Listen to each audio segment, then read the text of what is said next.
जय हिंद दोस्तों। तो आज हम संविधान का नेक्स्ट पार्ट आगे भाग जो रह रहे हैं ना पूरा करते हैं। तो पहले ही बता दूं मैं एक बार कि चीज़ों को समझते हुए चलना चाहिए। और जो वीडियो है हमारी इसे पहले एक बार सब्सक्राइब कर लें, अगर सब्सक्राइब ना करा हो, और फिर बाद में लाइक करें और शेयर भी कर दें जो अच्छे लगे तो पहले मैं एक बात बताना चाहूँगा कि जो अगर एक बार अगर ब्लर आ रहा हो या थोड़ी सी क्वालिटी कम हो, नहीं चमक रहा हो, तो एक बार उसे बढ़ा लें। और फिर बता रहा हूँ कि मैं आर्टिकलों को दो लिखने रोक के और लिख के उसके बाद उन्हें ध्यान से पढ़ें और फिर मेरी जो बात है उन्हें फॉलो करें। तो मैं बताऊँगा आगे चलकर। तो इसमें हम बात करेंगे भाग 9 की। तो भाग 9 हम कल पढ़ चुके, लेकिन भाग 9 जो दिया गया उसके अंदर भी एक भाग दिया गया है। लेकिन अगर मूल मूल रूप की बात करें तो मूल रूप में तो ये थे नहीं, सिंपल सिंपल से भाग थे। लेकिन ये क्या है कि जब चीज़ बदलती रहती है समय के अनुसार, तो उन्हें भी हम आर्टिकल को भी बदलना पड़ता है। तो इसलिए इसे बदला भी गया और इसमें कुछ जोड़ा गया, कुछ हटाया गया, इस तरीके से भी काम किया जाता है। तो इसमें बताऊंगा मैं, जैसे कि आर्टिकल 9 हमने कल पढ़ा था। आज पंचायत के बारे में था। और 9A जो है वो हमारी जो है नगर पालिका के बारे में है। तो नगर पालिका के बारे में जो देखा है, खास करके जो जिले होते हैं उनमें नगर पालिका होती है, और जो ग्राम होती है उनमें ग्राम पंचायत होती है। तो इसके बारे में हम पढ़ेंगे। तो इसमें देखो, जैसे नगर पालिका है तो नगर पालिका की जो परिभाषा है, तो जैसे कि मैंने पहले कल भी बताया कि जैसे आर्टिकल 1 होता और एक क्या होएगा, या फिर ए होएगा, या फिर फर्स्ट का पहले आर्टिकल का 1 होएगा, या इस तरीके से रोमन अंक में दे सकता। तो ऐसी कै ख गह गह ऐसे चलते हैं। तो इसमें जो है आर्टिकल 243 तय, यानी हमने तय से पहले की बात कर चुके। आर्टिकल 9 में खाली सॉरी भाग 9 में कर चुके आर्टिकलों में। अब ग्राम पंचायत तो जो पंचायती राज था वो खत्म हो गया। उसके बाद क्या है, नगर पालिका। नगर पालिका में क्या, जो नगर पालिका की परिभाषा है वो आर्टिकल 243 तय में दी गई है। तय और आर्टिकल 243 है उसमें दिया गया है कि नगर पालिकाओं का गठन किस तरीके से किया जाना चाहिए। ठीक है। आ गया आर्टिकल 243 द, इसमें है कि जो नगर पालिकाओं का गठन है वो और उनकी संरचना, नगर पालिका की संरचना किस तरीके से होएगी उसके बारे में दिया गया है। आर्टिकल 243 द, इसमें दिया गया है कि जो वार्ड समिति है, सीधी सी बात है, जब हम इलेक्शन होता है कोई भी, तो उसमें क्या है कि हम लोग वोटिंग करने जाते हैं। तो वोटिंग जो करने जाते हैं तो वार्ड के जो वार्ड जिसके अंडर में आएगा या जिस मोहल्ले के अंदर में जौन सा ही वार्ड आएगा उसके अनुसार वोट देगा। तो उसके जो वार्डों की जो समिति है उसका गठन किसमें दिया गया, 239 में। आर्टिकल 243 न क्या कहता, ये कहता है कि जो स्थानों का आरक्षण है, भाई सीधी सी बात है, देखा कि हमारे भारत में विभिन्न क्षेत्र हैं, विभिन्न जातियां हैं। तो विभिन्न जातियां, विभिन्न कैटेगरी हैं, जैसे SC ST OBC जनरल, इस तरीके से। तो कुछ विशेष क्षेत्र होते हैं उनको, जैसे मान लो ST SC कोई एक विशेष क्षेत्र है जिसमें ज़्यादा जनसंख्या, तो उसके लिए क्या आरक्षण दिया गया है, इसके बारे में बताया गया है 243 न में। ठीक है। आर्टिकल 243 तय क्या कहता, जो नगर पालिका है उनका कार्यकाल, यानी नगर पालिका का जो कार्यकाल होता है, या जो जो कार्य अवधि होती है वो कितने समय की होती है उसके बारे में दिया गया। मोस्टली तो 5 वर्ष की होती है नॉर्मल, बाकी से घटाया बढ़ा भी जा सकता है। तो आ गया है आर्टिकल 243 फै 243 फै क्या कहता कि जो सदस्यता के लिए जो निर्हाताएं, उसके बारे में 243 में दिया गया है कि सदस्यता प्राप्त करने के लिए जो निर्हाताएं क्या हैं या निरंतराएं क्या होती हैं। आर्टिकल 243 इंपोर्टेंट नहीं है ये ज़्यादा, पर ये इंपोर्टेंट हो जाता है। जैसे कि 243 गठन कब हुआ, इसके गठन विधि इंपोर्टेंट है। वार्ड समिति इंपोर्टेंट है, खास करके वनडे एग्जाम में तो ये पूछी नहीं जाती हैं। ज़्यादातर RO ARO वाले एग्जाम या PCS या IAS के लेवल के एग्जामों में पूछी जाती हैं ऐसी चीज़ें। और कुछ रेयर केस ही देखे जाएंगे जो कॉम्पिटेटिव जो वनडे एग्जाम में पूछी जाए। तो इसमें बता दूंगा, आगे चलते हैं। 243 जो 243 में है, 243 में है वित्त आयोग। भाई सीधी सी बात है, कोई भी, भाई नगर पालिका है, नगर पालिका ऐसा तो चलने की नहीं है। सीधी सी बात है, कोई भी चीज़ चलाने के लिए पैसा चाहिए, लेखा जोखा चाहिए उसका, यानी फाइनेंस से ही चलेगी। तो उसका जो फाइनेंस आयोग है, फाइनेंस ऑफिसर है, वो ऑफिस कई में है।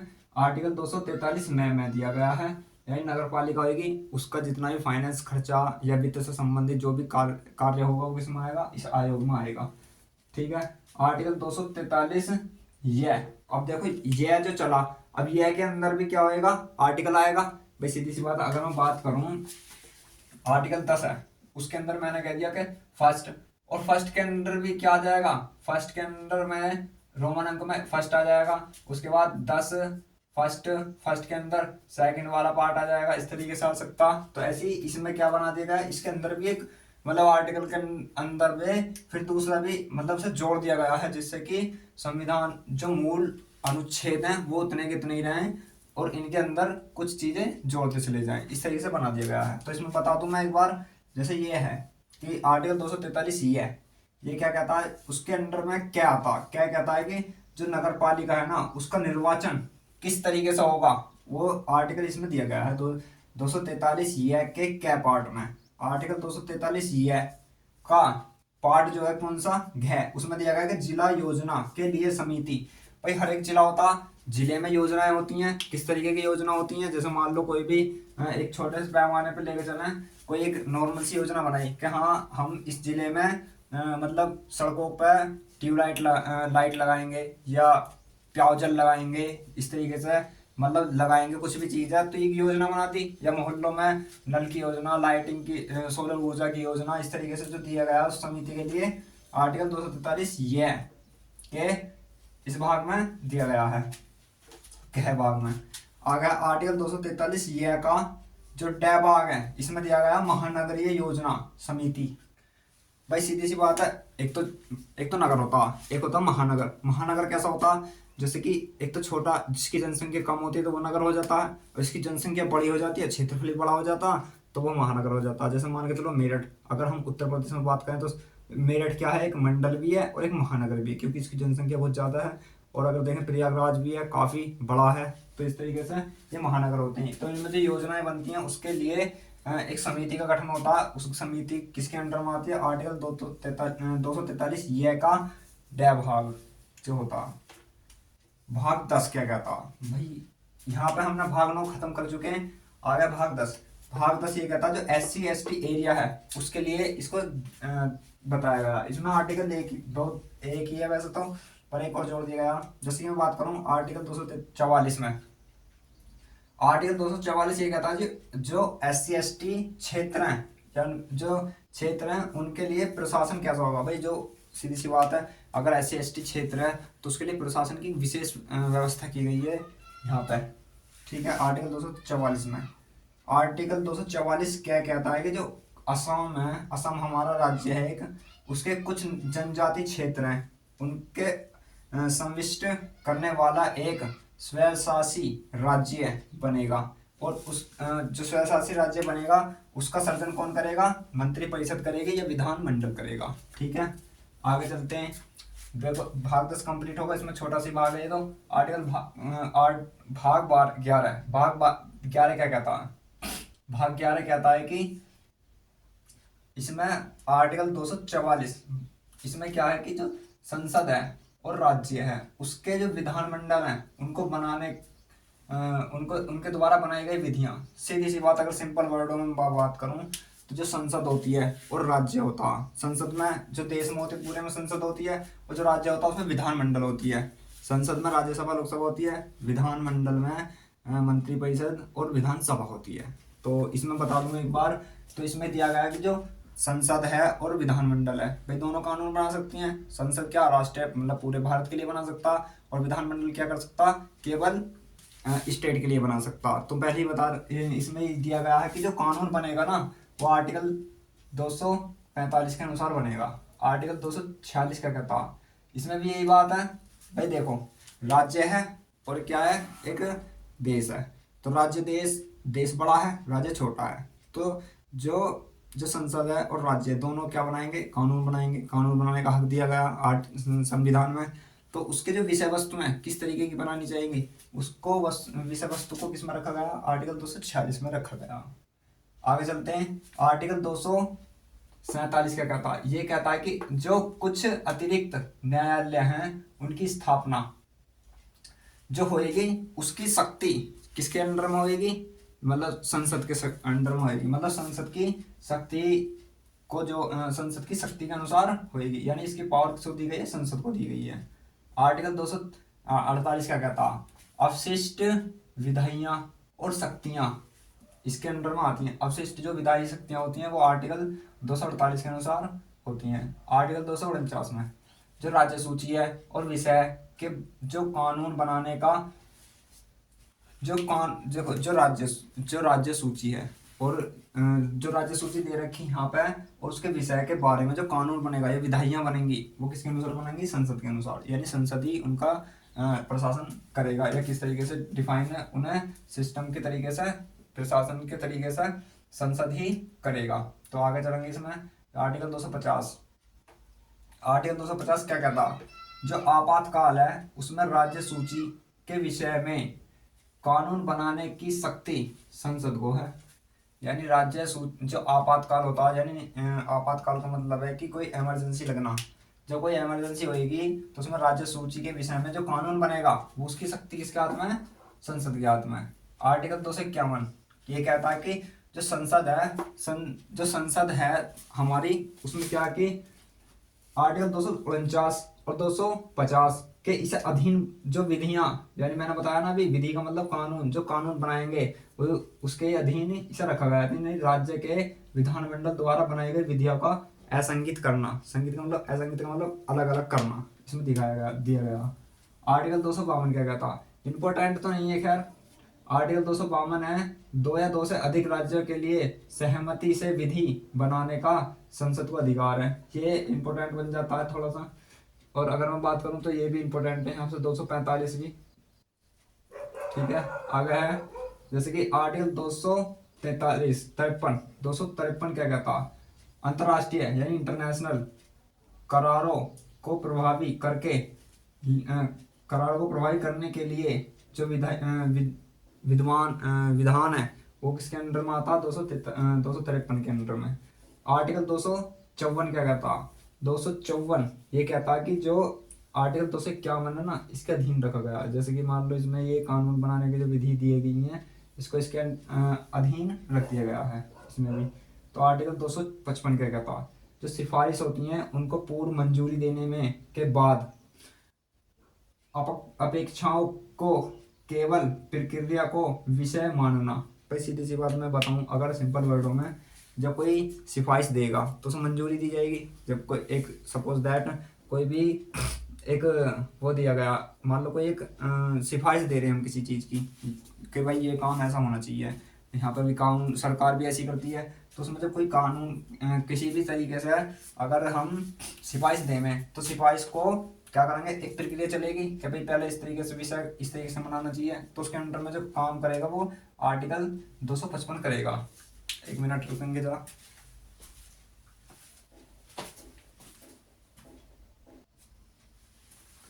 देखेंगे आगे। देखो भाई, जैसे कि मैं बात करूं, आर्टिकल 255 हो गया, यानी अपेक्षा करेगा, सिफारिशों की प्रक्रिया की अपेक्षा करेगा, ठीक है। अपेक्षा मतलब कि एक उम्मीद करना, एक प्रकार से समझ लो, समझे, अपेक्षा ये होती है। आर्टिकल 256 क्या कहता, राज्य और संघ मतलब राज्य और केंद्र सेंटर की जो बाध्यता है वो किसके अंडर में आती है, आर्टिकल 256 के अंडर में आती है। राज्य पर संघ का नियंत्रण किसके अंडर में आता, 257। राज्य, देखो सिंपल भाषा में बताऊं, नियंत्रण का मतलब होता है किसी पर दबाव, ठीक है, किसी के अंडर में आना। तो सीधी सी बात है, राज्य पर संघ यानी जो स्टेट होते हैं, स्टेटों पर किसका कोई भी देश है, देश में छोटे छोटे पार्ट बना दिए, पूरा देश जो है, पूरे देश के लिए अगर कानून बनेगा तो वो स्टेटों के लिए कानून बनेगा। तो ये इसमें कहा गया कि जो राष्ट्रीय है उसका जो केंद्र है उसका जो नियंत्रण है किस पर, राज्यों पर, सीधी सी बात है। तो किसके अंडर में आता, 257 के में आता। आर्टिकल 258 क्या कहता, जो राज्य होता है राज्य को शक्ति प्रदान करने में की संज्ञा, शक्ति प्रदान करने की जो संघ को शक्ति दी गई है। भाई राज्य है, उसे शक्ति कहाँ से मिलेगी, भाई पूरा देश है, देश को शक्ति कहाँ से मिलती है, स्टेटों से मिलती है। स्टेट क्योंकि कोने कोने पे हैं देशों के अलग अलग। तो इस तरीके से जैसे कि एक परिवार है, परिवार में बच्चों को शक्ति कहाँ से मिलती है, उनके माँ बापों से मिलती है। ऐसे ही यहाँ पे क्या है, यानी अगर हम एक इंसान है, इंसान को शक्ति किससे मिलती है, सीधी सी बात है हाथ पैरों से, इन तरीके से, क्योंकि ये क्या है, मतलब फैलाव, ये बचाव करते हैं इंसान का। इस तरीके से ऐसी देश के भी हाथ पैर क्या है, राज्य है। भाई एक राज्य अलग है, एक कोई दूसरे देश से लगा हुआ है, एक दूसरे देश से लगा हुआ, तो ये क्या है, बचाव करने वाले। और इनका साथ कौन देगा, पूरा केंद्र देगा। ठीक है, तो इसके अंदर में इसकी शक्ति किसको दी गई है, संघ को दी गई है। आर्टिकल 259 जो है निरस्त कर चुके हैं, खत्म हो चुका है ये। आर्टिकल 260 क्या कहता, जो भारत के बाहर राज्य क्षेत्र हैं, यानी यूनियन टेरिटरी वगैरह जैसे भी राज्य क्षेत्र हैं, उनके संबंध में जो संघ है उसकी अधिकारिता दी गई है। ठीक है, यानी सीधी सी भाषा यही है कि भारत के जो बाहर राज्य क्षेत्र है, भाई मान लो कोई देश है, उसका एक राज्य है, उसके बाहर आ रहा है, तो उसकी जो उसमें जो संघ है ना, उसकी अधिकारिता ज़्यादा होगी, यानी उस स्टेट की कम और उस देश की ज़्यादा है। भाई भारत है ये, मान लो यहाँ पे सिक्किम है, सिक्किम जो है इसके यहाँ पर आ रहा है सिक्किम, तो सिक्किम एक स्टेट है, लेकिन ये किससे लगा हुआ, नेपाल से। तो इसकी जो अधिकारिता है ना, वो केंद्र के पास यानी सेंटर के पास अधिक होगी, जबकि स्टेट के पास कम होगी, यानी अधिक ताकत सेंटर के पास होगी। इस आर्टिकल के अनुसार ये बात की गई है, 260 के अनुसार। आर्टिकल 261 क्या कहता, जो सार्वजनिक कार्य है ना और न्यायिक कार्यवाहियां, उनके अंडर में 261 के अनुसार होती हैं ये। 262 क्या कहता, जो अंतर्राष्ट्रीय यानी इंटरनेशनल नदियां होती हैं, जैसे कि मैंने, चलो ये बताना होगी, जैसे नदी हैं, जैसे अगर मैं बात करूँ, सिंधु है, झेलम, चिनाब, रावी, व्यास, तुलजा, इस तरीके से नदियां हैं। तो नदी जो है, जैसे मान के चलो 6 नदी हैं, तो इनमें क्या है, 3 नदी अलग कर दो, 3 नदी अलग कर दो, उनका जो जल है, उसका जो विवाद है, वो आर्टिकल 262 में दिया गया है कि भाई ये वाली 3 नदियों का इतने % पानी तू ले, इन वाली नदियों का इतने % पानी हम लेंगे। आ गया, इसका उल्टा कर दो, इतनी नदियों का पानी इतने % तू ले और इतने % हम लेंगे। जैसे मान लो 80%, तो ये 20% बचेगा, तो ये भारत ये 80% इसका ले लेगा और ये 20% इसको दे देगा। इस तरीके से बताया गया है। आर्टिकल 263 के कहता, जो अंतर्राष्ट्रीय जो परिषद है, उसके बारे में अंतर्राष्ट्रीय परिषद के संबंध में उपबंध दिए गए हैं। सीधी सी बात है, जो अंतर्राष्ट्रीय वो एक परिषद होती है, उसके जो संबंध में उपबंध हैं, जब यानी किस तरीके से करना चाहिए कोई भी कार्य या जो भी प्रबंध बताए गए हैं, वो किस आर्टिकल में 263 में दिए गए हैं। और अब देखो भाग चलता 12, यहाँ पर 11 खत्म हो चुका। भाई ये है वित्त से संबंधित, अगर मैं बात करूँ कहाँ तक, आर्टिकल 267 तक की। ठीक है, तो आर्टिकल 200 आगे चलते हैं इसमें, चलो इसे ऐसे ही पढ़ते हैं मिक्सरी। देखो, जो वित्त फाइनेंस जो आयोग होता, उसका निर्वाचन किया जाएगा, वो 264 के अनुसार किया जाएगा। आर्टिकल 265 क्या कहता, 265 ये कहता है, जो विधायी मतलब कानून के प्राधिकार के विचारों करो का जो अधिरोपण है वो नहीं किया जाना चाहिए। मतलब जो, भाई एक बार बताओ, कानून जिस तरीके से बनाए गए हैं उनका पालन करना चाहिए, जबकि उनका दुरुपयोग नहीं करना चाहिए, इस बारे में ये बात कही गई है। ठीक है, यानी जो कर हैं, यानी टैक्सों के बारे में इसमें बात की गई है, उनका उल्लंघन ना करें। आर्टिकल 266 क्या कहता, जो भारत है और उसके राज्य की संचित निधि है, भाई ये इंपॉर्टेंट बन जाता है यहाँ से, ये आर्टिकल 266 इंपॉर्टेंट है। संचित निधि क्या होती है, संचित निधि वो होती है जो देश की जमा पूंजी, जितना भी कर, टैक्स या कोई भी मतलब संबंधित पैसा होता, वो सारा सरकार के पास आता, तो सरकार के पास ना आके वो कहाँ जाता, संचित निधि में। और संचित निधि जो होती है वो देश की सबसे ऊपर की अर्थव्यवस्था होती है, जो जितनी ज़्यादा है उतनी अर्थव्यवस्था अच्छी होगी। इसके बारे में बता, ये इतना ही फिलहाल के लिए, बाकी इसके लिए आगे भी वीडियो बना देंगे हम। ठीक है, तो इसमें इतना ही इतना ही काफ़ी है, क्योंकि वीडियो ज़्यादा लंबी हो जाएगी इसके लिए। तो 266 में क्या गया, भारत राज्य और देश की संचित निधि के बारे में दिया गया है। आगे है, और उस पर जो विधियां हैं वे बनाई जाएंगी, मतलब देश की और राज्य की जो संचित निधि है उसकी विधियां किस तरीके से बनाई जाएंगी, वो आर्टिकल 266 में दिया गया है। आर्टिकल 267 क्या कहता, जो आकस्मिक निधियां, भाई आकस्मिक का मतलब है इमरजेंसी, जो विधियां हैं, विधियां मतलब कानून है, वो किस तरीके से होना चाहिए, 268 के अनुसार बताया गया। आर्टिकल 267 के अनुसार, आर्टिकल 268 क्या कहता, ये कहता है कि राज्य और संघ और राज्य विनियोगता के शुल्क, भाई संसद है, सॉरी एक भारत है, भारत है, और उसके बाद क्या है, उसमें भागों में बटा हुआ है, सीधी सी बात है, राज्यों में। राज्य और जो सेंट्रल है, मतलब केंद्र और राज्य है, उसके बीच, सॉरी कहाँ गया, ये रहा, संघ, संघ का मतलब सेंट्रल, और राज्य है स्टेट, स्टेट के जो बीच में जो विनियोगिता है उसके लिए शुल्क। सिंपल भाषा में ये है कि एक स्टेट है, एक राज्य है, राज्य है और उनके बीच जो संबंध है उसके बारे में जो शुल्क, मान लो कोई भी कुछ चीज़ बेचनी है मुझे, तो उसे मैं बेचूंगा, किसके अनुसार बेचूंगा, एक शुल्क लगेगा। शुल्क जो मेरे को स्टेट के अनुसार स्टेट में बेचनी है तो उसमें अलग शुल्क लगाया जाएगा, और केंद्र में बेचनी है उसमें अलग शुल्क लगाया जाएगा। इसके अनुसार में इसके ये आता है 268 के अनुसार में, मतलब 268 के अनुसार ये बात की गई है। आर्टिकल 269 क्या कहता, 69 ये कहता है राज्य को सौंपे जाने वाले कर यानी टैक्स,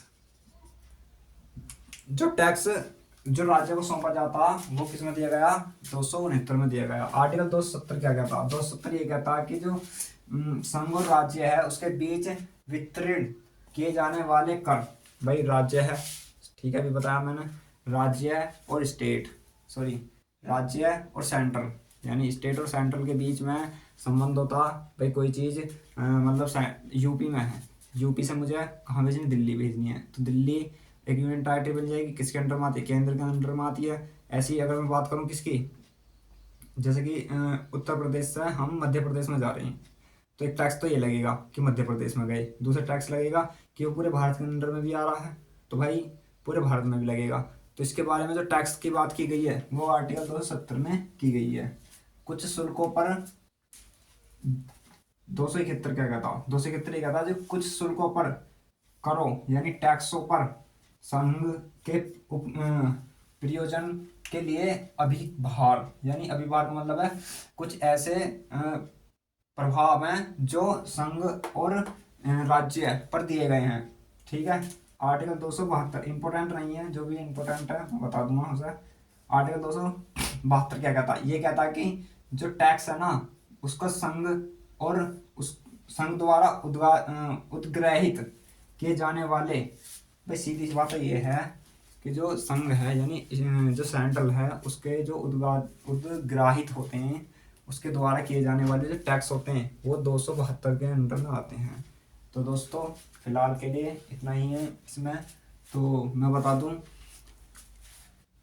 इसे बाकी इस तरीके से पढ़ना है, और ज़्यादा से ज़्यादा वीडियो को शेयर करें, और भाई हमारा जो चैनल है इसे ज़्यादा से ज़्यादा सब्सक्राइब करें, और लोगों से कहें कि सब्सक्राइब करें। ज़्यादा से ज़्यादा हमारा जितना सपोर्ट बनेगा हम उसके अनुसार कार्य करेंगे, क्योंकि हमारी एक मेहनत का एक यही फल होता है। तो फिलहाल के लिए जय हिंद।